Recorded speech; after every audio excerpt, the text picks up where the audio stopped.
indicated that Philippines is ground zero for box jellyfish. Ground zero po tayo. Alam niyo na po ibig sabihin yan. And a lot of poisonous jellyfish species. Now, ang ginagamit natin dito ay epinephrine, yung pang-antidote sa jellyfish sting. Lethal to box jellyfish sting management po ito. Did you know that? Ma'am, kayo dyan sa RITM? So, Your ibig sabihin, Honor, ma'am, Apa. ibig sabihin, pag na-stung ng jellyfish, box jellyfish, na marami dito, karamihan sa mga jellyfish dito ay box jellyfish, ang species. Dinala sa ospital. Pagdating sa ospital, jellyfish, na-sting ako eh. Agad-agad epinephrine, yun lang ang available sa atin ngayon. At lethal to sa box jellyfish. Pero sa mga ibang jellyfish, maaaring tatalab to. Karamihan box jellyfish meron tayo. Kaya marami pa rin namamatay dahil sa jellyfish sting. Sir, ang naalala ko po, ang reason po sa mga biglang pagkamatay ng mga taong nakakagat ng jellyfish, nagkakaroon po sila ng tinatawag na anaphylactic reaction. Kaya po yung epinephrine ay binibigay upang malabanan po nito anaphylaxis sa buong katawan. I understand, ma'am. Let me interrupt you there. Apo. Kasi may lumapit po sa programa ko, ano po, yung bata na stung ng jellyfish, 5 years old siya, dinala siya sa ospital, okay po siya, maganda pa, very, ano pa siya, cooperative sa mga utos ng doktor. Nung inindiksyonan siya ng epinephrine, doon na siya nagka-convulsion hanggang sa namatay. Bakit? Box jellyfish yung nag-sting sa kanya. Pero ang in-injection ng epinephrine, hindi dapat. Pag-aralan niyo po yan, ma'am. Make a study out of that. Make a study out of that. Box jellyfish po ang species ng karamihan ng jellyfish na sa ating mga karagatan dito na nakastang ng mga ano natin, ng mga swimmers natin o fishermen. So therefore, maghanap kayo kung ano yung dapat na antidote para sa box jellyfish sting. At dapat po mabawasan rin po ang mortality. Kasi every year, daan-daan po ang namamatay. Di ba? Di ba nakaka-alarma? Isang buhay lang po. Ma-alarma na dapat tayo. Kung hundreds, thousands, pagdating sa snake bites at rabies, dapat po kayo dyan sa RITM do something na kung pwede zero. Pero alam ko naman na that's impossible. Mabawasan man lang ng napakalaking porsyento kasi nakakaya po ito eh. Sobrang dami namamatay because of that. Thank you, Mr. Chair. Salamat. Pwede pakisagot from DOH yung anti-rabies na vaccines or yung injection? Mr. Chair, good afternoon po. Senator Tulfo, good afternoon. As the procurement USEC, for last year po, we were able to buy 330 vials of anti-rabies. Naubos po siya, and now for 2025, we have 2.7 million doses of anti-rabies na bibili natin. Under pre-procurement process na po siya for this year. So hopefully in a span of 30 days or 45 days, magkakaroon na po tayo ng notice of award and notice to proceed. So makaka-deliver na po tayo ng anti-rabies vaccine. Last na lang pala talaga, Mr. Chair. Go ahead.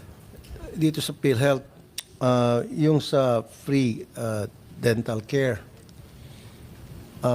gumagana na po yun? At saka yung pre-pustiso, wala pa? O preventive lang? Muna. Yung pustiso, Hindi pa na, pinag-aaralan pa natin. next time. Sobra-sobrang pera ng PhilHealth, tapos pustiso ng mga senior citizen natin. Hindi natin magawa ng paraan na maging libre. Dapat po, hindi. Pag-aaralan po namin, Senator. Pag-aaralan niyo po. Kailan po niyo pag-aaralan, Doc? Part po siya ng commitment. Part po nung commitment namin, Senator. Tsaka meron na ho kaming binabalangkas na mga dagdag pong benepisyo. Within the Ilang months pa tayo. Report, sir, during Sir, we will So report in sa the ngayon, next- pag meron tayong mga senior citizen o mahirap na kababayan, gusto magpapustiso, hindi ma-cover ng PhilHealth yan, magbabayad siya. So ano po ang libre ngayon? Dahil ito yung ni-request natin at meron kayong commitment letter dito to include dental packages. So paki-explain lang po sa publiko, saan nila pwedeng ma-avail ito? Check-up lang ba? O kasama ng bunot sa ngipin? After bunot, anong bibigyan ba ng gamot? Go ahead, Yusek Chong, you want to answer? Mr. Chair, Senator Tulfo, it was approved last year only the preventive package for the dental. So ang kasama po dito sa preventive package ay oral check-up and then prophylaxis for two times in a year, and then 2 pit and fissure sealants para sa mga bata, and root surface protection para naman po sa may edad. Ngayon po, nung nag-usap po kami last year with PhilHealth, this is the initial salvo lang, the preventive. And then we will go on to the curative, and then kasama na po dito yung prosthesis. Ngayon po, dun sa ating MAIFI program, Mr. Chair, na-include po natin ang dental packages. Dun po ngayon masasama lahat halos ng kailangan ng pasyente with regards to oral health. Bibigyan lang po namin siya ng range for the price, and we are now starting to accredited dentist to the DOH and then eventually to PhilHealth. So ibig sabihin, Yusek, yung pagpabunot ng ngipin, hindi covered ng PhilHealth yun? Ngayon po, only one emergency extraction lang po ang covered dun sa preventive. One lang. Opo. Bakit one lang po? Kasi po ang on board pa lang po is the preventive package. So eventually, after po nung last year, today, January 2025 po siya effective. Ngayong year po, aayusin na po namin yung curative po na packages ng oral health. So yan po ang aking naman commitment. As a dentist po, that's my personal commitment to you and to the PhilHealth and to the Filipino people na aayusin na po natin unti-unti na maging part ng PhilHealth ang oral packages, including everything, not only preventive, Mr. Chair. Okay, last naman po. CT scan, MRI, X-ray. Bakit hindi covered po ng PhilHealth yan? Yung pamandin yung mga mamahal na singilin, yung mga certain lab test, dapat po i-covered na yon. Sir, meron ho, thank you for the question, Senator Tulfo. Kasama na po dun sa aming PhilHealth Outpatient Emergency Care Benefit Package, yung pong mga pagsusuri na katulad po ng CT scan, PET scan po at MRI, at ito po ay inilabas po namin na practice guidelines nung November 30, 2024. Ito yung, di ba, tinanggal na natin, at meron tayong 24-hour confinement before na kailangan mo magpa-admit bago i-cover. So ngayon, is it part of the emergency packages na hindi na nila kailangan magpa-admit at pwede silang magpa-CT scan, pwede silang magpa-X-ray? Ito ba yung mga new packages ninyo, emergency packages? Am I correct? Yes, sir. Ito yung part ng inyong commitment. Yes, sir. At itong sa dental na part ng inyong commitment, dental packages, nung sinasabi ni Yusek Chong na ngayon isang ngipin lang, mas pinalawak nyo pa itong dental packages ninyo. Aside from the help of DOH dito sa MAIFIP, na tutulungan nila sa curative, itong sa inyong preventive side sa dental, pwedeng ma-explain nyo sa publiko kung ano yung pwede nilang mai-avail sa PhilHealth at pwede ba nila itong gawin sa mga super health center? Kasi sa super health center natin, nakikita ko doon, may mga dental chair po doon. So kung may dentist doon, anong i-cover ng PhilHealth sa ngayon? Bunot? Ilan ngipin? Isa lang? O may limit ba? Ano, one at a time? O pwedeng dalawa? O pwedeng tatlo?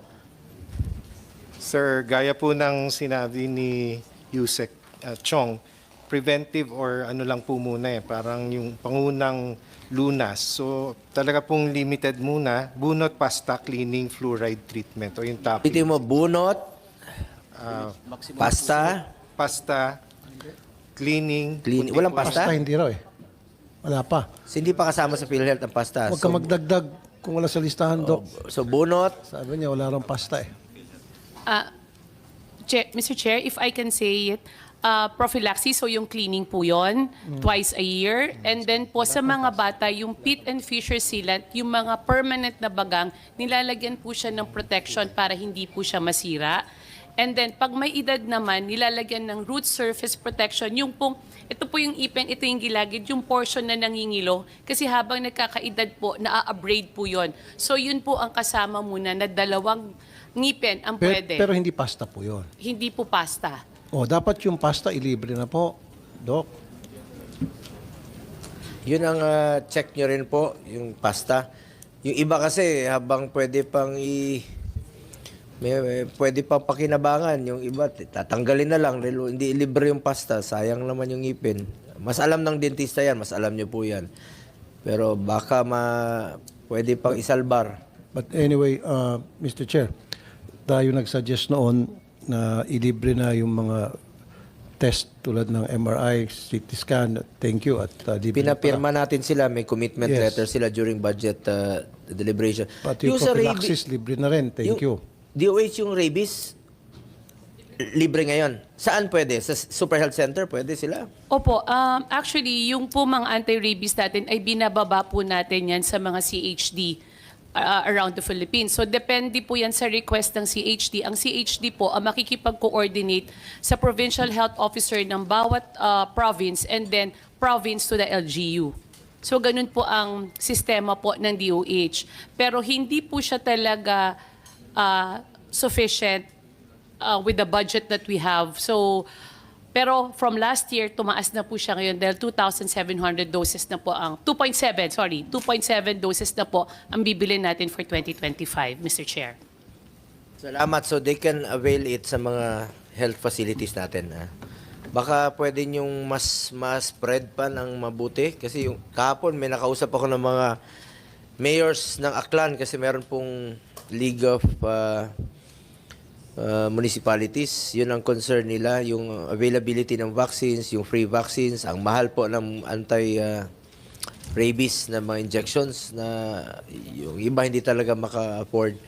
Baka mapakalat nyo sa inyong regional offices po ito. And down to the super health centers sa DOH. Kindly. Salamat. DOH, segue ko lang sandali sa HEA since nag-request po si Yusek Bravo. Can you give us some updates na po sa itong HEA, Health Emergency Allowances? At kumusta na yung pagpupursige natin na 27 billion? Bayad na ba ito? Nababa na ba ito? Natanggap na ba ito ng mga health workers natin? Mr. Chair, good afternoon. The 27 billion that was released to us through your efforts, it was already downloaded to all CHDs. So obligated na ang kulang na is the disbursement, which I believe is around less than 10% because of sa liquidation issues at saka documentary. But nandoon na sa field. So ang pera nandoon na rin. Ang concern po namin ngayon is yung request. Yung concern namin is the request that we receive after the deadline, after the 27 billion. So ito yung Which appeals.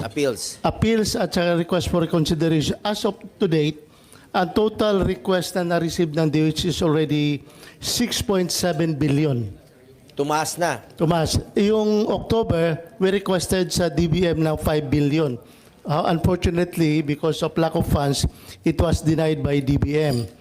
During sa preparation for the 2025 budget, the Senate and Congress put a 2.5 billion something for the HEA in that program fund. Unfortunately, it was vetoed by the President. Nasama ito sa mga na-vetoed. Veto, isa yun sa vetoed by the President. So anong paraan ngayon? sa kaalaman ng ating mga health workers na still hoping na meron pang pag-asa dahil gaya ng sinabi nyo, nainganyo nga sila, nagkaroon sila ng Yes, pag-asa. because through your efforts, lalong dumami yung request ngayon.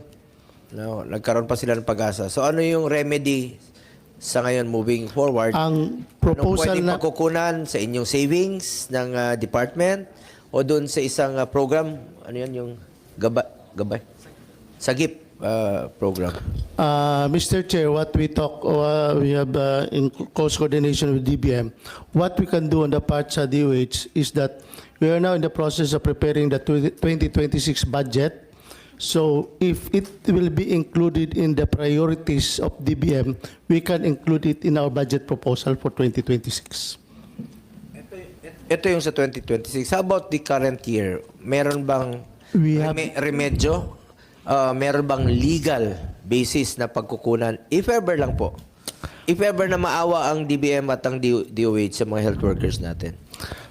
As of today, Mr. Chair, on the part sa DOH, we have no more funds for that purpose. That's the reason why we requested DBM. Unfortunately, DBM has also no appropriation for that purpose. That's the reason why the possibility of including it in the 2026 budget proposal, if it will be included by DBM in their So priorities. yun ang The only solution. right now. Yes. Pero just in case may savings kayo, is it legally possible? Yes, unfortunately, if ever there are savings, this will be very minimal.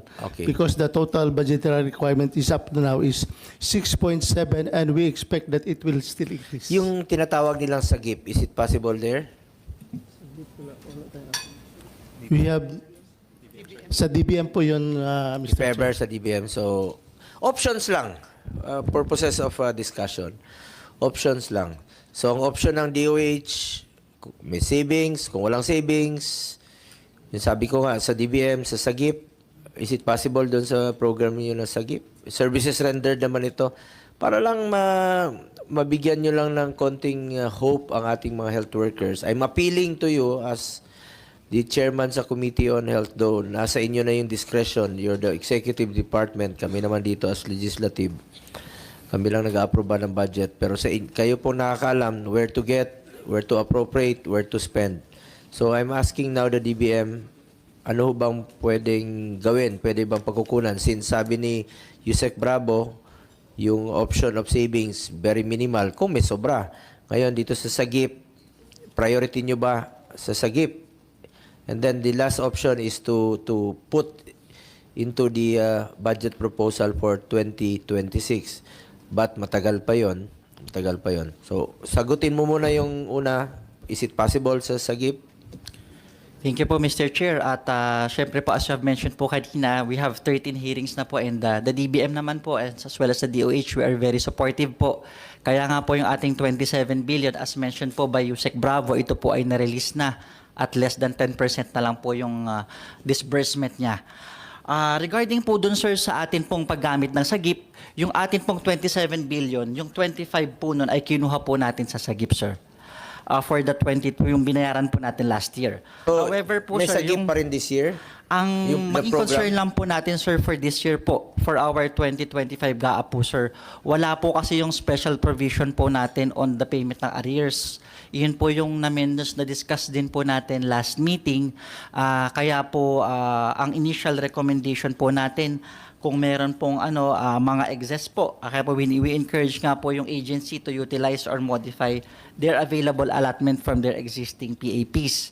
Kung hindi naman po, na-mention nga po ni Yusek Bravo yung pangalawang option po natin na isasama po natin dahil tayo po ngayon ay pumasok na po sa budget call ng fiscal year 2026. Yun po, sir, yung nakikita po namin po rito na mga posibilidad po. But rest assured on the part ng Department of Budget and Management po, kami po ay patuloy na nakipagtulungan po sa ating minamahal na chairperson patungkol po sa pagbabayad ng HEA. Salamat. Baka pwede nyo malagyan ng prioridad for since budget preparation naman by April, May, or June, di ba? And then submit to the next Congress. Ako naman, sa ating mga health workers, basta may committee kayo to ilabas ang inyong hinaing. na God willing, dito pa tayo, you have still this committee na pwede nyong ilabas ang inyong mga hinaing. At I'm appealing, nakikiusap po ako muli sa DBM na sana mabigyan nyo po ng prioridad. Kung validated naman, services rendered naman, pinagpawisan po nila ito, pinaghirapan, ibigay nyo na po yung sweldo nila dahil para naman po ito sa Pilipino kaysa mapunta pa sa ibang mga proyekto na hindi naman prioridad. Ito pinagpawisan talaga. Hero natin ang mga health workers sa panahon ng pandemya. Kahit appeals na po ito, nainganyo po sila dahil sa committee ito na mag-claim. Hindi sila nawala ng pag-asa. Nagkaroon sila ng pag-asa. Kaya tuloy-tuloy ang kanilang pag-claim. At ngayon, lumaki nga, aside from 27 billion na na-release ng DBM at ng DOH, nagkaroon tuloy ng 6.7 billion dahil nagkaroon sila ng pag-asa. So sana sa DBM, DOH, huwag niyong putulin yung pag-asa ng mga kababayan natin dahil utang naman po ito ng gobyerno para sa kanila dahil services rendered po ito. Yun yung pinag-usapan natin sa 2026. Pwedeng masama nyo na po sa prioridad ninyo. At yung sabi ko nga, baka lang, kung nagawa ninyo ng 2024 sa Sagip, kung meron kayong extra funds at meron kayong legal basis, baka pwede nyo ma-include naman po siguro. At least, kahit papano, magkaroon naman po ng konting ilaw ang pag-asa ang ating mga health workers na patuloy na nananawagan at patuloy nag-a-appeal po dahil due po ito sa kanila. Tayo po may utang sa kanila, buhay natin, utang natin sa kanila sa panahon ng pandemya. Sila po yung nagserbisyo. Ang iba sa kanila nagkasakit, iba po sa kanila namatay dahil sa serbisyo sa bayan. That is services rendered and I'm appealing to DBM and DOH. Please, tugunan nyo po itong obligasyon ninyo sa kanila. Mr. Chair, sa 2025 GEA, yung na-insert na provision na amount sa the payment of HEA amounted to 2 billion. That this 2 billion was the one being vetoed by the President. Assuming na hindi ito na-veto ng President, na labas yung 2 billion, kulang pa rin tayo ng 3 billion pesos. Kaya ang Bakit na-veto ito?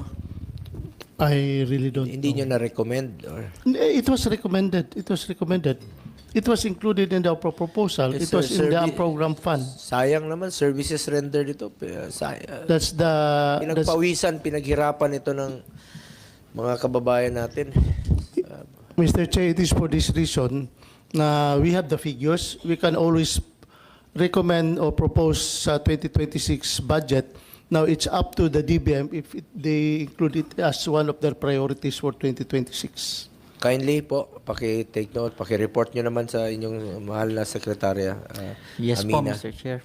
Makakarating po ito sa ating minamahal na secretary at of course, Yusek Bravo po is also previously from DBM.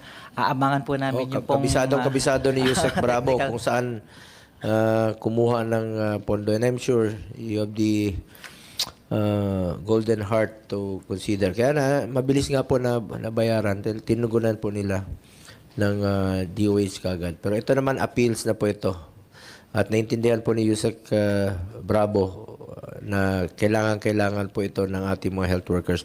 Sa ating health workers, meron kayong concern na iparating? Yes po, Mr. Chair. Good afternoon po, everyone, and good afternoon po, Senator Bong. And doon po sa sinabi ni Yusek Bravo, nakakalungkot po na ganun po yung sinabi ni President. Because basing po doon sa sinabi niya during his inauguration, sabi po niya is there will be changes starting tomorrow. And for him to veto yung para sa amin na 2 billion sana, nakakalungkot po sa amin yun. And we are thankful to be invited for the end time in your committee, Senator Bong. We are forever grateful that you value our insights, not only on your role as a lawmaker, but as a true representative of the Filipino people. We must also express our gratitude to the Department of Health as the HEA Grievance Board is already convened currently in Baguio City right now. Hopefully, the Ministry of Health of the Bangsamoro will come up with their own representatives to attend on the succeeding meetings. Lately, a lot of issues have surfaced, especially national issues.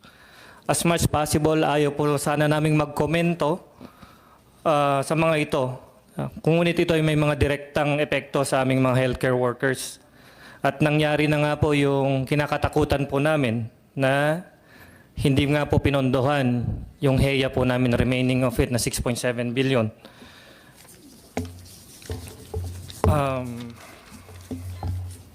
Now we don't know kung sino po yung kakalampagin po namin. Gawa nga na po yung budget, hindi kagaya po last year na nasaan program funds po yung HEA po namin. Ngayon, as in zero. Nakakalungkot lang na gaya nga na laging bukang bibig ni Senator Bong, pinagpawisan na namin yon. Dapat lang po na makuha namin. Nakakainggit nga po na yung ibang proyekto, gaya nga po ng AKAP, MAIP, AIX, TUPAD, at kung ano-ano pa. That amounts to a total of 132 billion. Napondohan po, napakasagana. Pero sa amin na 6.7 billion po, gaya nga po sabi, binito pa. Pinagpawisan na po namin yon, deserve po namin. There are surfacing videos po sa social media na sabi nga po, ang tupad is a mockery doon sa mga sacrifices namin during the pandemic. Nakakalungkot lang na sa pagwalis-walis lang, pagpo-post na may dalang walis sa social media, ipopost, makakakuha na po sila ng pondong yon. Samantalang sa amin, wala na, hinahabol pa po namin yung mga services na pinagsilbihan pa po namin 3 years ago pa. Now we are at loss. Kanino po kami babaling? Pero tututukan pa rin po namin ito para doon sa mga kasama po namin hindi pa po nakakuha ng kanilang HEA. We appreciate everything that you have done for us, Senator Bong. Your work here in the Senate this past 6 years have proven invaluable to all Filipinos, especially the marginalized. Your brainchild, the Malasakit Center, is a truly remarkable legislation that Filipinos are now reaping its benefits. We at the UPHUP will implore every healthcare workers and the families to give you a fresh mandate come May 12 for you to continue and actualize your vision for Philippine healthcare and its workers.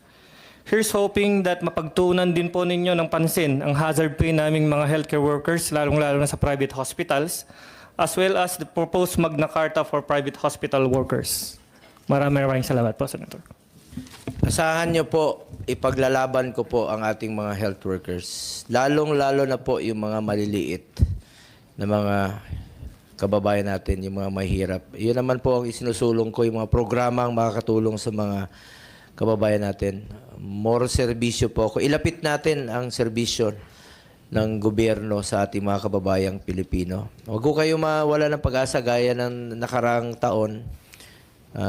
You have the avenue. Andito po ang committee ito para sa inyong mga hinaing at patuloy. Kaisa niyo po ako, kasama niyo po ako dyan. Kaya sabi ko nga, nakakalungkot. I agree with you. Exactly.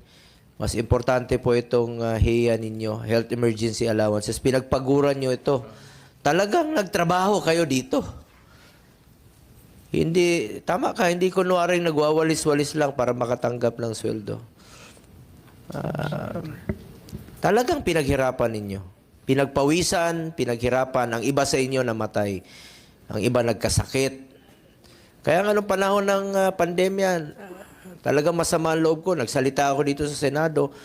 Yung mga death benefits, it took the agencies 2 months para ibigay sa kanila.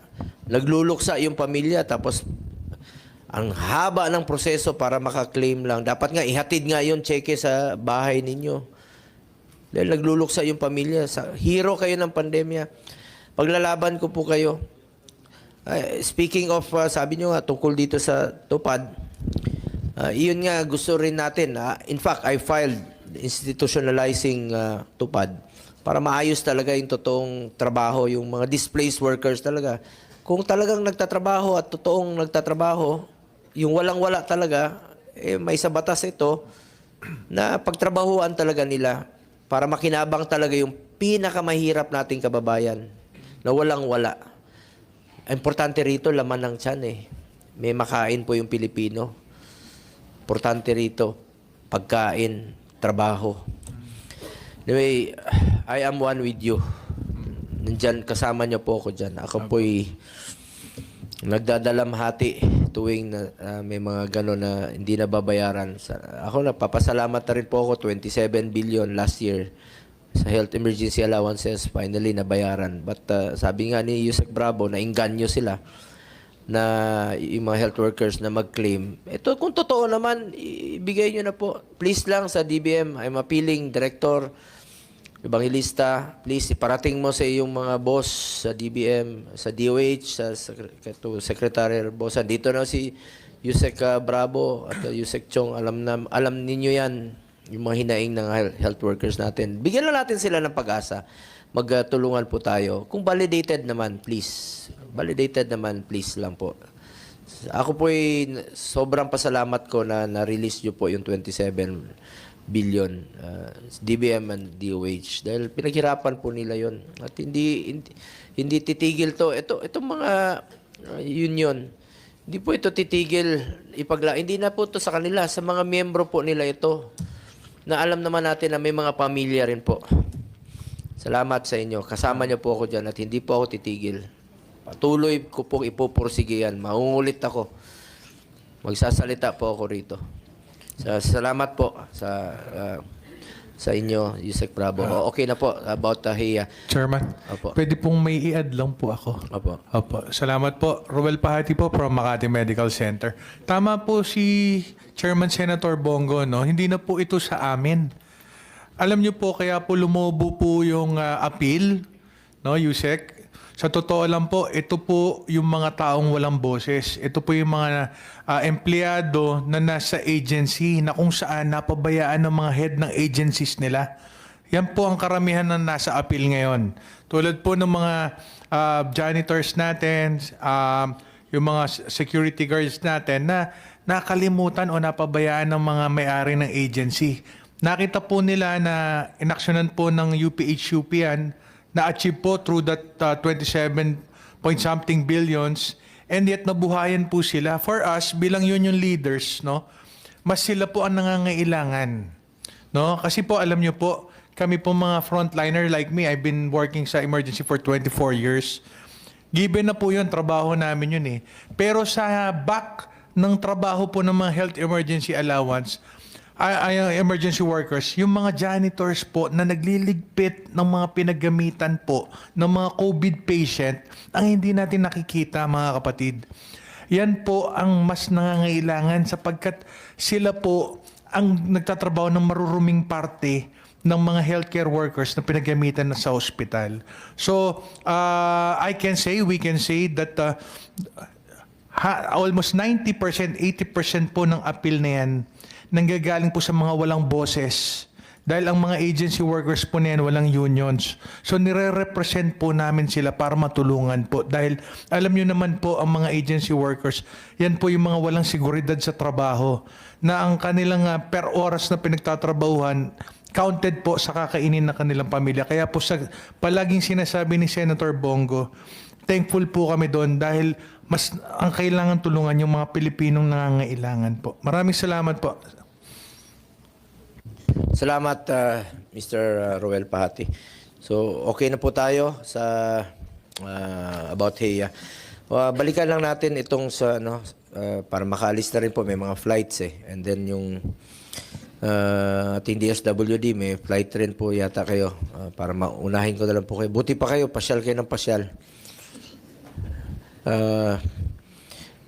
Ano nang status ng JAW itong sa medical assistance natin sa PCSO?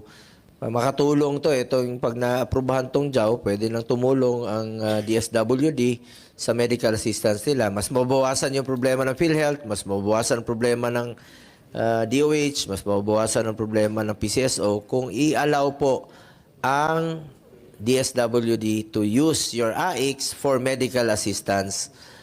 Laking tulong po yon sa mga kababayan natin. Mas maibsan, mababawasan ang kalbaryo nila kung matutulungan through AIX program for medical assistance once na-aprobahan ninyo itong JAW. Why it took so long?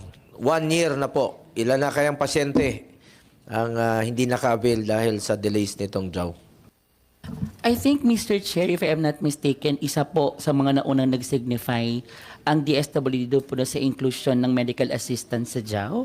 And I think mas better po yata ang DOH po ang magbigay ng update as to where is it now. But for DSWD po, we are not supposed to be to wait for the JMC, but we already included po sa atin pong MC16 as we are trying to revise it, the inclusion of Malasakit Center as one of the on-sites po ng AIX po natin. Wherein po, we already included it, but actually po, Mr. Chair, yung inclusion of Malasakit is just one of those many provisions that we wanted to improve po on the guidance ng AIX to make everything streamlined and accessible and available for the clients po.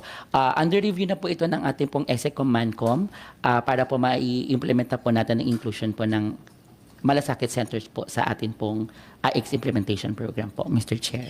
Sa PCSO, sir, naalala ko, nag-hearing tayo last January dito and December, sabi nyo, nag-agree naman po kayo at that you will hire plantilla employees para sa mga malasakit centers. Kumusta na po yung hiring?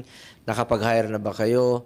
Agree naman po kayo nung nag-usap tayo rito na sasangayon po kayo doon sa mga pag-hire at para meron pong mga personnel sa mga malasakit centers mula sa PCSO at para makatulong rin po. At sabi nyo, continuous ang inyong assistance, no? Whether sa Malasakit Center or doon sa inyong regional offices or provincial offices, ay tuloy-tuloy po ito kahit na kulang ang inyong personnel sa mga Malasakit Centers. I think wala pang kalahati out of 167 Malasakit Centers, ay wala pa sa kalahati yung personnel na meron po ang PCSO. Kumusta na po inyong hiring? Nakapag-hire na ba kayo? Tuloy-tuloy ba ang inyong tulong? Kung hindi pa kayo nakapag-hire, nananawagan, pwede tayong manawagan. This is live sa television, sa mga walang trabaho. Pumila po kayo sa PCSO, mag-apply po kayo once qualified for plantilla. Baka wala bang selective ang inyong pagpili ng mga empleyado? Ano bang criteria ninyo? Ano bang kailangan para makatrabaho po sa PCSO? Yeah. Good afternoon, Mr. Chair, Senator Bong. So, totoo po yun, tuloy-tuloy po ang aming tulong sa Malasakit Centers. And as regards the creation of plantilla position in compliance po do sa ating RA 11479, we already submitted po for review yung creation of plantilla position sa office, and this will be coordinated po with the Civil Service Commission and the GCG and the DBM po for the budget. And tuloy-tuloy sir yung aming coordination on this creation of plantilla positions. Considering, Mr. Chair, that we have COA audit observation, we just received AOM on the hiring of the JO. Kaya po, ang sinasabi po doon, we have to comply doon sa batas to create plantilla. So, option nyo is to hire plantilla. So, ang tanong ngayon is, kumusta na po ang pag-hire ninyo sa plantilla? We have submitted po the list of yung for positions for the Malasakit Centers po. Saan nyo po sinabit? Sa amin po sa office and undergoing review and evaluation. So, may mga applicants na po? Hindi pa po sir. This will have to go through the process.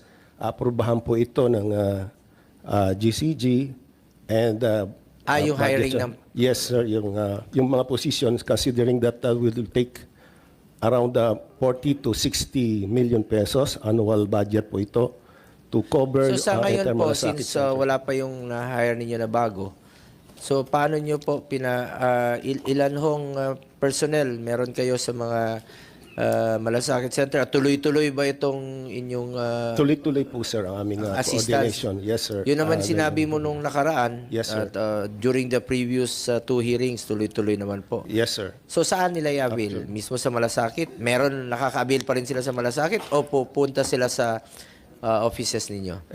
Ito po kasi, sir, one-stop shop. So, hindi dapat po bigyan ng turnaround yung mga pasyente. So, we are coordinating with the medical social workers of the hospital, and we have a dedicated platform po for them to submit yung mga malasakit applications. Pwedeng makahingi lang po ng updates ang committee ito tungkol dyan. Yes, sir. Yes, sir. Check nyo lang po kung sa ngayon, ano na bang update, ilan ang may personnel ng mga malasakit centers, at yung kung wala naman po personnel, na-avail ba nila sa mga offices ninyo, continuing, at magkano na hong nagastos ninyo ngayon. Kasi nababalitaan ko lang sa television yung pagpapapanalo ninyo sa mga loto. So hindi ko po mas importante po siguro na malaman ng mga kababayan nating mahirap yung namang nakaka-avail sa inyong financial assistance, at nakaka-avail ba sila. Kaya nga charity, pangalan. Charity, ibig sabihin, mas tulong nyo po sa mga mahirap. Tulong po. Nakakalat na yung opisina ng... Kung kaya nyong maglagay ng... Tingnan nyo ang PCSO. Hindi ko maintindihan. Ang dami ninyong opisina, nakakalat sa buong Pilipinas. Ang daming betting station. Halatin yung PCSO. Mas marami ang inyong betting station sa buong Pilipinas, nakakalat. Lahat ng kanto may tayaan ng PCSO. Pero posible namang magkulang naman ang inyong personnel, hiring ng personnel. Ang dami sigurong gusto magtrabaho dyan. Huwag nyo naman pahirapan mag-apply. Kasi pangtulong po ito, Philippine Charity Sweepstakes. Charity, pangtulong sa mga kababayan natin. Huwag naman sana puro kita lang yung isipin nyo. Isipin nyo rin po yung tulong. Tulong sa mga mahirap. Gaya lang, payo ko lang po sa inyo, Mr. Arnel Casas, at sa management at leadership ng PCSO, tandaan ninyo, isang beses lang tayo dadaan sa mundong ito. Kung ano pong tulong na pwede natin gawin sa ating kapwa, gawin nyo na po ngayon dahil hindi na tayo babalik sa mundong ito. Yan po. Tandaan nyo parati yan. Tulungan nyo yung mga mahirap. Kaya tayo may PCSO. Kaya tayo may AIX, may MAIP. Pangtulong sa mga mahirap yan. At do not be selective. Huwag nyong piliin dahil pera ng tao yan, pera ng sambayan ng Pilipino yan. So, yun lang po, Sir Arnel Casas. Hingi lang tayo ng report. Please, tulungan po natin. Huwag niyong pabayaan yung mga pasyente po, please. And you are under oath here sa ating committee. Yes, Mr. Chair. Yung mga sales, yung mga betting stations po, Mr. Chair, I just state that these are not employees of PCSO. Yeah, I know. Sales agents po sila. Alam ko po, ang ibig ko lang sabihin, mas nakikita ko, alam ko naman, mga ano yan, merong mga agents niyan, alam ko lang. Nakikita ko lang yung karatula ng PCSO. Ibig sabihin, that's all over the country. Marami pong nakapila doon, nakataya. So, ibig sabihin, kung nakaka-approve kayo ng mga betting stations all over the country, sana naman bilisan nyo rin po ang pag-approve ng plantilla ninyo dahil tulong po ito sa mga kababayan nating mahirap. It is your mandate. Hindi po mandato ng PCSO na kumita. Ang mandato ninyo ay tumulong sa mga mahirap nating kababayan.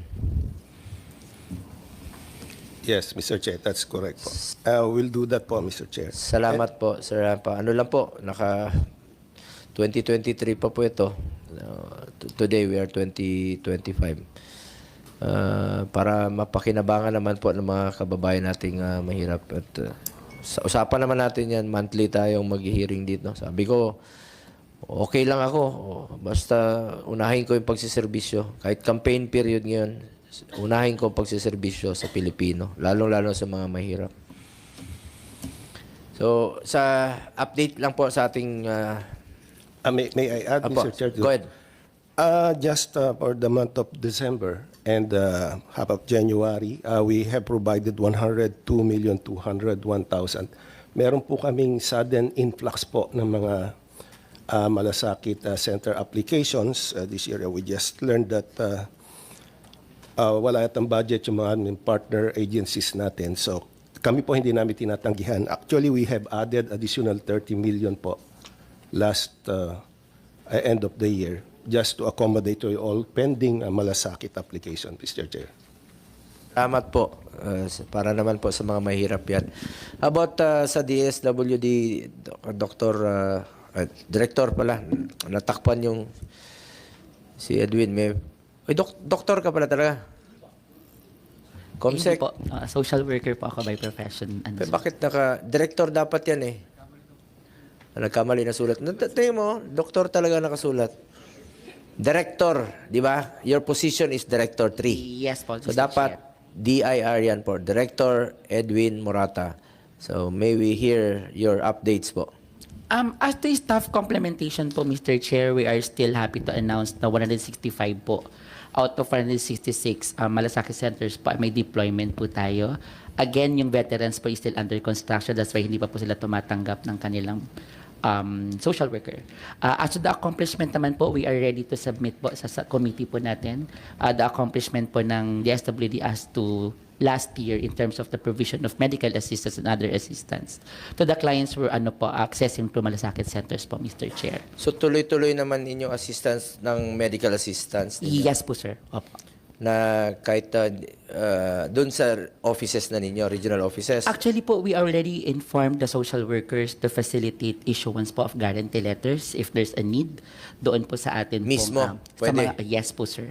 Opo, that would be a combination of non-medical and the medical assistance po natin. So mismo sa malasakit center, pwede Yes na po. nilang ma-avail Yes po, yung sir. medical assistance. Salamat. Laking tulong yun. Bawas sa out-of-pocket expenditures yun. Pag nagtulong-tulong ang PCSO, nagtulong ang DSWD, nagtulong ang DOH, plus taasan ng PhilHealth yung kanilang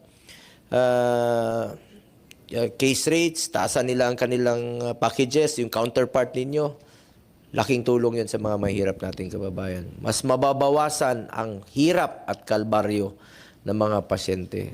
Maawa naman tayo sa mga mahirap nating kababayan. Salamat, Director Edwin Morata. Yusin nyo yan, Comsec. Alis pa naman si Director ngayon. May biyahe sa. Ingat ka, Director. Tsaka yung, sabi ko, yung inyong deadline na ayusin nyo na for this year sana, na walang cut-off. Dahil wala namang cut-off sa mga nagkakasakit. Hindi mo naman pwedeng sabihin na cut-off ng December 13. Bawal mo na magkasakit from December 13 to December 30 dahil sarado ang DSWD. Lokohan naman yun. Dapat wala kayong cut-off. Dapat 24/7 ang serbisyo natin. Buong taon yan. 365 days tayong magserbisyo. Bukas ang inyong opisina. I'm sure meron kayong contingency dapat na gagawin. At sabi nyo, for this year, gagawin nyo ng 2 years yung validity, yung sinasabi niyo MOA or yung inyong plano na ayusin na yung agreement with the hospitals na wala nang magiging cut-off, tuloy-tuloy yung inyong MOA with the hospitals. Sana ganun po para kaya nyo yung gawin. Kaya nyo yan po. Basta may paraan po. Kung gustuhin nyo, may paraan. Kung ayaw nyo, may dahilan. Salamat, Director Edwin Morata. So hingi rin po ako ng update sa ating DOH naman po. Kasi we're discussing about malasakit centers. Kumusta naman po ang inyong utilization ng inyong dating MAIF, now MAIFIF? Bakit naging MAIFIF na po yung tawag dyan? Mr. Chair, kasi po, dati po medical assistance for indigent patient siya. So nahihirapan po ang ating mga kababayan to get the certificate of indigency. So at the time po na nakakasakit, hindi lamang po naman ang talagang indigent ang nakakasakit. So yung mga taong nagtatrabaho din at the time na walang pera, para po sila ay ma-qualify din as financially incapacitated at the time na nagkasakit, ay pwede po sila maka-avail ng ating program, Mr. Chair. Mas expanded na po ito. Opo, Yung Mr. Chair. MAIP to MAIFIF. Opo. Salamat na mas mabuting palawakin nyo pa yung serbisyo ng medical assistance, lalong-lalo na sa mga mahirap.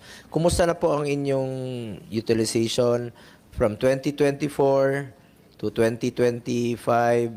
At wala ho ba kayong tinatanggihang pasyente ngayon per your memorandum order sa inyong departamento na dapat po'y walang matanggihang pasyente sa mga government hospitals or sa mga malasakit centers? Mr. Chair, nag-issue po tayo ng department memo. Tuloy-tuloy po ang ating pagtulong sa mga tao. So, kahit po kumabila ng taon, we make sure yung naiiwanan, nga 31 tapos wala pang MOA, we will make sure na matutulungan po yung mga pasyenteng yon. So now, as part of our enhancement ng ating MOA with the hospitals, we are making it 2 years ang validity. So hindi na po tayo magkakaproblema kapag nagiging the following year na. So, So yun that's po. good news. So how about your renewal ngayon? Na-renew nyo na? We are- Kasi nung January, may narinig pa ako na walang MOA, so hindi sila tumatanggap ng guarantee letter from DOH. With regards to that po, inayos na natin po yan. Nagkaroon po tayo ng first consultative meeting 2 or 3 weeks ago. So we invited all the concerned parties, lahat po ng CHD and medical directors ng iba't ibang lugar para po ayusin yung ganyang problema kasi nagiging very technical pero once nakausap na po si RD and then naaayos naman po yun. Ngayon, okay na? Opo. At we As are of this date? Opo. As of February, today is February, ano ba ngayon? February 12. Although po, fina-finalize pa yung MOA because the MOA of last year is entirely different from now. We will have a uniform MOA to all the regional offices para po walang sasabihin na sa ganitong region, ganito, sa ganitong region. So, yun po ang isa lang challenge. But we accommodate everything po. Salamat. Sana How about the government hospitals? Tuloy-tuloy naman po yung... Yes, Mr. Chair. Lalo po ang government, mas madali po namin talagang matulungan ang government hospitals, Mr. Chair. Lalo na po pag DOH-retained hospitals. Meron kasing nabasa ko lang sa lower house, may nag-file institutionalizing the MyFIP program, no? Pambili ng medical equipments and ano pa ba yun? Sa mga gamot, no? Sa ngayon, ano bang guidelines ninyo for this MyFIP? Mr. Chair, with regards to the medical equipment, there is such a program of DOH, which is the HFEP, Health Facilities Enhancement Program, as of today. So I'm not sure if the move to institutionalize MAIP for this will be pushed through.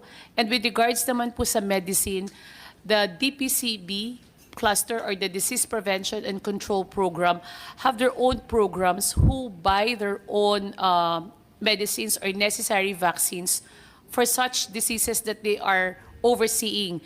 So, hindi ko po alam kung mabibigyan po siya ng justice to have it part of MAIFIP, Mr. Chair. Isa rin sa ating pinag-aralan, sana, pagdating ng panahon na ma-institutionalize po itong MyFIP at magkakaroon po ng sariling pondo yung mga public hospitals para tuloy-tuloy na dyan yung discretion nila. Kung talagang mga mahirap, diretso na po ang discretion sa ating mga public hospitals. Maybe pag-aralan po natin ito sa future. So, yun lang po ang akin is walang matatanggihan, walang interruption sa inyong services nung December, January, tuloy-tuloy po. Public hospitals and even dito sa MAIP.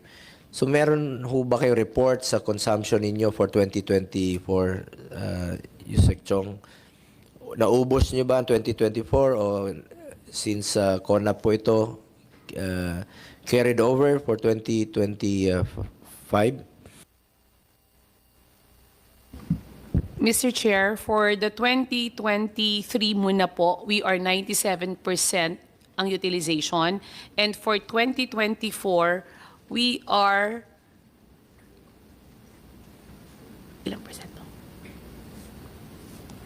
We are 85% ang utilization po natin, Mr. Chair. And we are happy to announce also that all the patients who underwent or asked assistance from the Malasakit Program Office is about 5,799,814. So yan po ang natulungan through the MPO.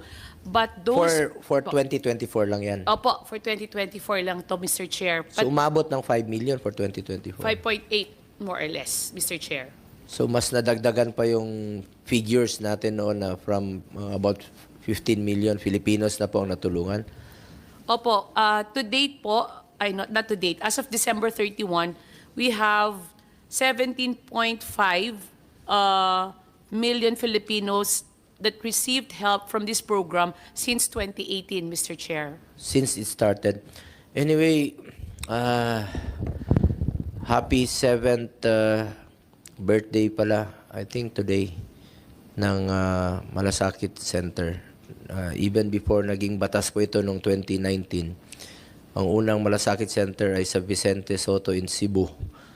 February po yun. So, happy 7th birthday na po sa Malasakit Center. And happy to learn na sinabi mo, more than 17 million Filipinos na po ang natulungan. Para to sa Pilipino. Binalik lang po ang serbisyo ng gobyerno sa ating mga kababayan sa mabilis na paraan. Para po ito sa mga mahihirap nating kababayan, sa mga indigent patients, ang Malasakit Center. Salamat po sa DOH. Puntahan lang po natin itong sa mga hospital bills, no? At tatanungin ko lang DOH kung wala ba kayong objection.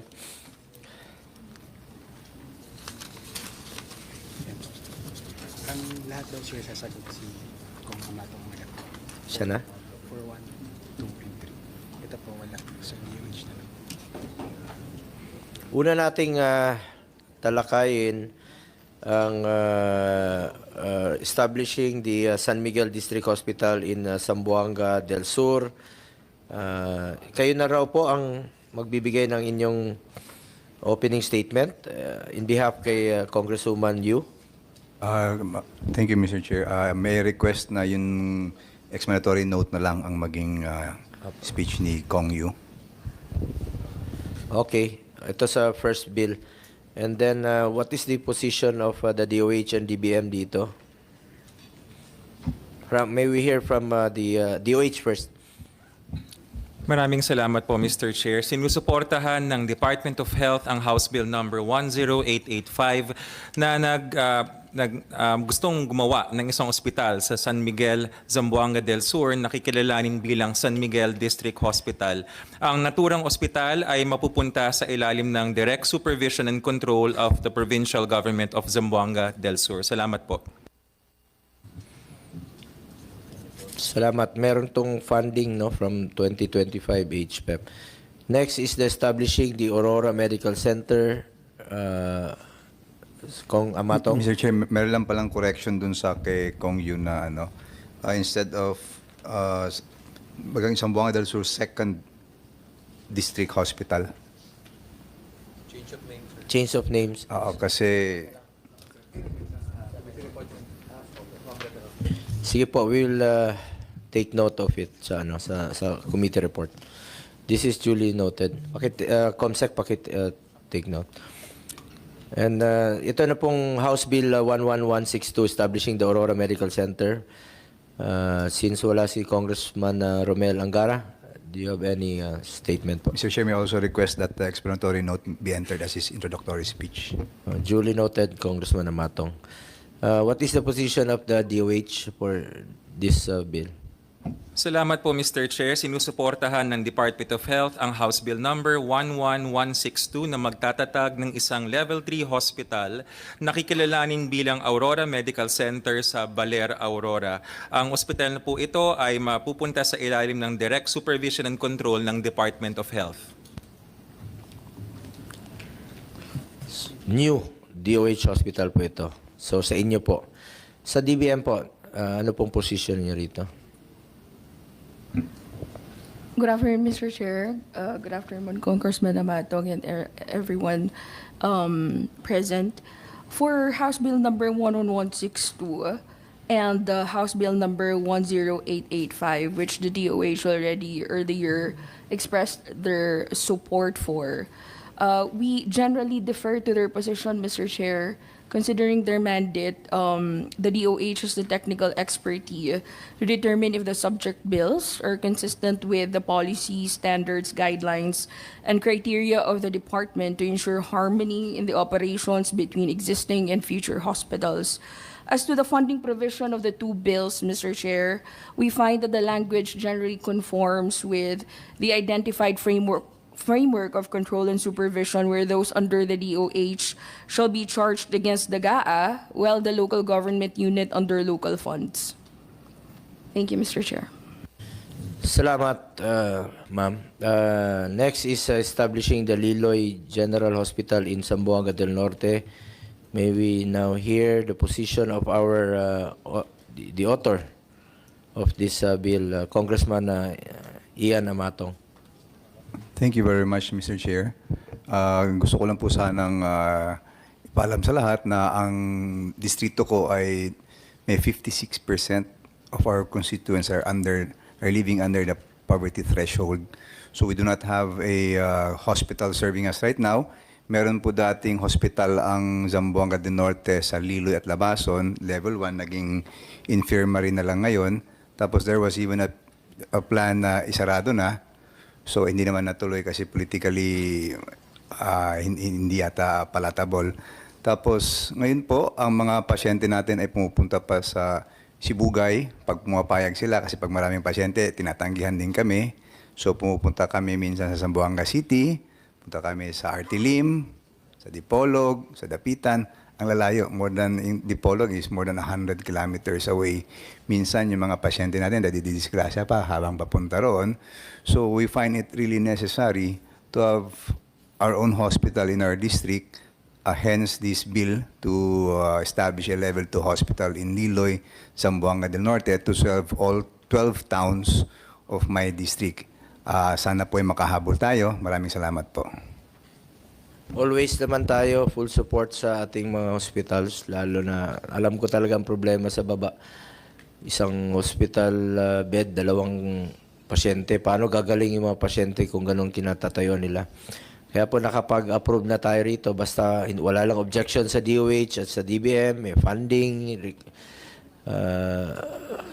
Sinusuportahan ko yun. Nakapasa na ho tayo rito for two congresses na po, 18th and 19th Congress ng 82 hospital bill establishment of new hospitals or upgrading of hospital beds po ang naaprubahan natin dito sa Senado as your principal sponsor. Talagang pinaglalaban natin dito yan. Ako nag-i-sponsor dito sa floor. Lalong-lalo na yung mga pasilidad. Kailangan talaga, kulang talaga tayo. And the more we should invest sa ating healthcare system. Lessons learned tayo sa panahon ng pandemya. May we now hear the position of DOH? Salamat po, Mr. Chair. Sinasang-ayunan po namin yung sinabi ni Congressman Amatong. No? Talaga pong nasa 218.4% yung bed occupancy rate ng ating Liloy Integrated Health District Hospital. Kailangan po talaga. Kaya yun ang dahilan kung bakit sinusuportahan ng Department of Health ang House Bill number 11163 at ang kanyang counterpart measure, Senate Bill number 2892, na magtatatag sa Liloy General Hospital under the direct control and supervision of the Department of Health. Salamat po. Salamat. May we now hear from DOH? DBM, I'm sorry, rather. Thank you, Mr. Chair. The same position as earlier expressed that we defer to the comments of the DOH. However, in particular, may we kindly suggest that the committee revisit the intent of House Bill number 11163 and SB number 2892 as regards the establishment of a level 2 hospital in the municipality of Liloy, province of Zamboanga del Sur. The reason being is that House Bill is proposing a general hospital while the Senate Bill is proposing a district hospital. That is why we respectfully recommend for the committee to revisit these bills. However, it may be noteworthy to mention here, Mr. Chair, that there is a 9 million allocation for a Liloy District Hospital lodged under the Health Facilities Enhancement Program under the DOH for this fiscal year. Thank you. So Mr. Chair. since, sandali, DOH ito bago, no, establishing the Liloy.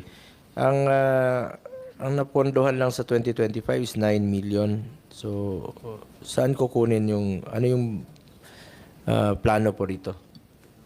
Mr. Chair, ano lang, clarification lang. Kasi meron kasing existing Liloy District Hospital under the provincial government. Kaya minabuti na baguhin para iwasan yung confusion. Mr. Chair, if I may manifest also, the DOH prefers the term general hospital po, in consistency with what Congressman Amatong said.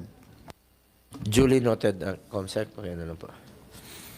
So, ang pondo nito, saan manggagaling? Aside from the 9 million? Yan po yung tanong din eh. Kasi actually, tinatry namin habulin sana maaga-aga para maisali dun sa budget ng 25. Kaya lang hindi na ihabol. So, hanapan pa po. Okay. Sige. Paki-take note lang po. Lalong-lalo na yung... full support tayo sa mga hospital. Pero siyempre, importante rito, budget consideration. Kung may pondo po ang DOH, kung DOH po, national hospital. Kung local naman, walang problema. Kung local ang mag-fund. Mr. Chair. Opo. Yung as far as yung sa land is concerned, meron na kami mag-provide na kami ng 3 hectare na land ready. Pero doon sa structure, hindi ko pa alam kung paano. Mr. Chair, if I may say only, the DOH would want to, of course, accommodate as much hospitals as we can for the general public. Ang hinihingi ko lang din po is for the proponents po na to give us a copy agad of the use of rock agreement of the lot, so it will be easier for us to go on with the necessary documentation. And then po, once it is a law already, that's the only time that we can include it in our budget. Until hindi pa po siya masabatas, hindi po namin siya malagyan ng appropriate resources for the following year, Mr. Chair.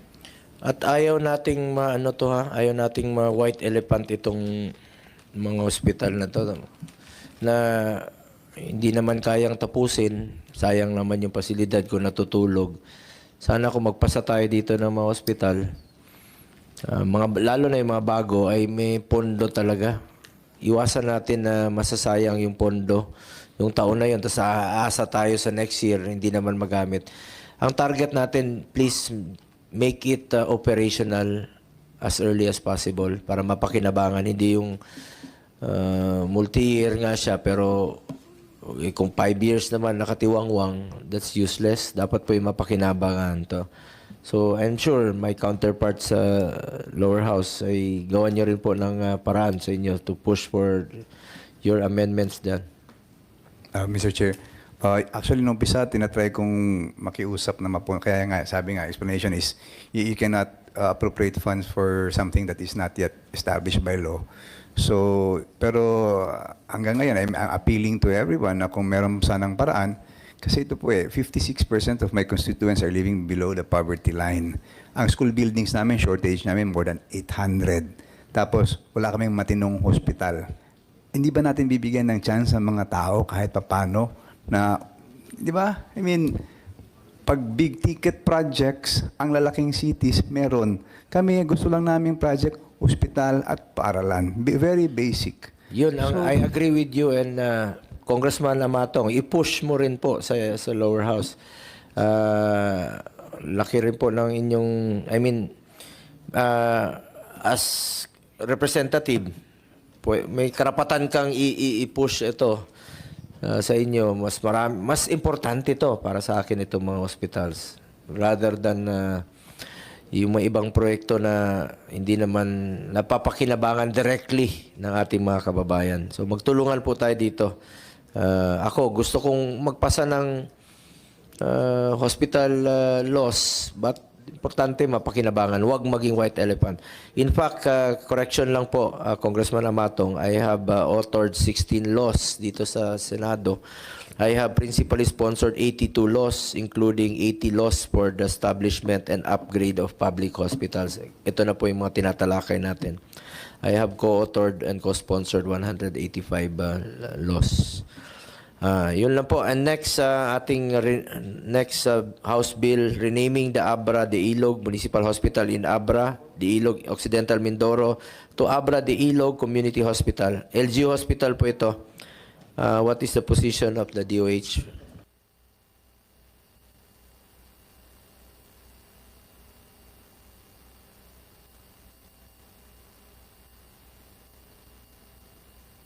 Thank you, Mr. Chair. Regarding House Bill number 11056, wala pong objection ng DOH sa pagpalit ng pangalan ng Abra de Ilog Municipal Hospital papunta po sa Abra de Ilog Community Hospital. Nagbago lang po yung name na municipal at naging community. As long as yun pong bagong pangalan ay hindi ko kontra dun sa mandato ng ospital at masisigurado yung kanyang kakayahan na magbigay ng serbisyo at pangangailangan ng mga pasyente ay matutupad. Salamat po. Salamat, Sec. Domingo. Hindi na po to kailangan ng posisyon ng DBM. Next is renaming the Far North Luzon General Hospital in Luna, another local hospital ito, no? From Apayao to Elias K. Bulot Senior General Hospital and Medical Center. DOH Hospital pala ito. Yung pang-apat yung LGU, yung sa Occidental Mindoro. What is the position of DOH? Salamat po, Mr. Chair. Ang intention po ng House Bill number 11328 ay kagalang-galang po at maganda. Ang aming hiling lamang po ay sana'y makonsulta ang National Historical Commission. Meron po kasing Resolution number 2, Series of 2007, ang National Historical Commission. Yung pong Provision Roman 4, number 6, at babasahin ko po for the record. No public place should be named or renamed after a person within 10 years of his death except for highly exceptional reasons. For example, his death was due to assassination in the service of the country, he or she gave exceptional service to the nation, death while trying to save others, death was a result of his patriotism, and death while in performance of one's duty. Kung yun naman po ay mako-comply po or kung okay naman po sa NHC at malino naman po na I'm pretty sure po na si Ginoong Elias K. Bulot Sr. ay meron talagang exceptional reason. Kailangan lang sigurong complete staff work po together with the National Historical Commission. Otherwise, wala pong objection ang Department of Health. Salamat po. Salamat, Sec. Domingo. Comsec, pakicheck na lang po ng pasok ba siya sa mga criteria and requirements. So tapos na po ang ating mga local hospital bills. Babalikan na lang po natin itong ating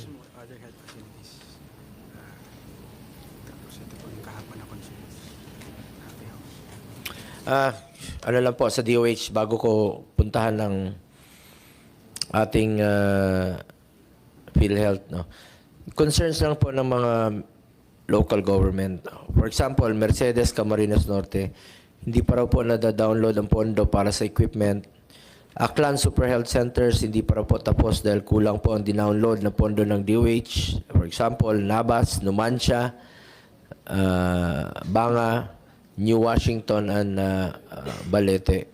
So, part of your mandate na mapabilis at hindi maging white elephant po itong mga proyektong ito. It's part of HPEP po ito. HPEP. Ito yung sinasabi ni Yusek Chong kanina, Health Facilities Enhancement Programs. Mr. Chair, we will just submit a report with regards to those mentioned equipment. But for the if it's included in the 2025, we are about to release the new guidelines for the implementation of the HFEP projects for 2025. So kindly bear with us lang po until it is approved by the EXICOM. Then we will be able to release the guidelines, Mr. Chair. Salamat, no. At ano bang plano ng DOH para makompleto at mapondohan for this year or for next year kung meron mga kulang pa? Yun ba yung part ba ng inyong priorities na makumpleto po ito for 2026? Yes, Mr. Chair. And alongside with the medical equipment, kailangan din namin po ng commitment ng LGU for the staffing of the rural health centers or the super health centers para po maging totally functional siya. So yun lang din po ang request namin to all the LGUs concerned na tulungan din po ang DOH na partner po tayo to come up with kami po dun sa equipment and building, and we need also people to man the super health or the rural health centers, Mr. Chair. Also to PhilHealth, sir, itong mga super health centers na itinatayo ng DOH, may nakikita ko yung iba, may mga nakalagay na e-consulta program. So pwede niyong gamitin ito para sa primary health care. At saka yung registration ng inyong konsulta, since 27 billion pa lang po ang nakakaalam, no, or nakarehistro dito out of 115 million Filipinos. So that is less than 25% pa rin po ang nakakaalam. Laking tulong po itong Super Health Center kung alam lang po ng ating mga kababayan that they can avail it through the Super Health Center, itong inyong konsulta program po. And lastly po, Yusek Chong, ito pong halfway houses po ng pinatayo ng DOH rin po, no? Sa ating inisyatibo rin po itong sa PCMC, Heart Center at Quirino Memorial Medical Center. Ano na ang status nito? Ito po yung halfway houses, ito po yung balay pasilungan para po ito sa mga watchers. Tinatawag po ito na Watchers Hall. Kawawa naman yung mga watchers na nandyan lang po sa sidewalk, nakaupo, nag-aantay po sa kanilang mga pasyente. Wala man lang silang komportableng upuan. Kahit upuan man lang. Nag-aantay sa kanilang mga pasyente.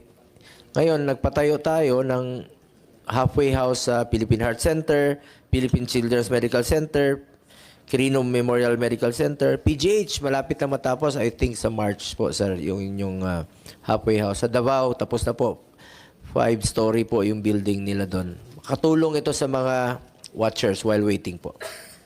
Mr. Chair, to give po an update for the Quirino Memorial Medical Center, it has been awarded. The contract has been awarded. Mobilization has started.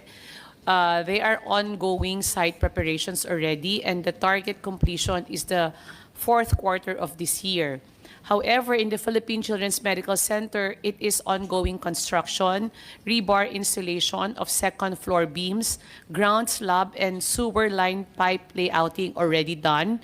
And the target completion is April 16, 2024. Ito yung Sa PCMC po. PCMC, Opo. Philippine Children's Medical Center. Opo. So target nyo is April 2024. Opo. Okay. And then, Mr. Chair, for the Philippine Heart Center, it is a negotiated bidding already, and it's for award, and the target completion again is fourth quarter of this year, Mr. Chair.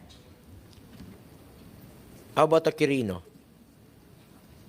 The Quirino, sir, is already ongoing. There are already site preparations. Target completion is also on the last quarter of this year. Salamat po, Yusek Chong. So yun lang po sa HPEP. Pahingi na lang po ng report, lalong-lalo dito sa mga reklamo ng LGUs. So may we now move on to PhilHealth po. Sorry, Dr. Mercado. Tinapos lang namin kanina. Nakiusap sila Senator Tulfo na unahin yung anti-venom. Ito pong sa PhilHealth, pwede ho natin marinig from your end as new President and CEO ng PhilHealth kung ano na ho bang plano ninyo for this year at ano na ho bang reforma na inyong na nagawa, no? To start, please, Dr. Edwin Mercado. Marami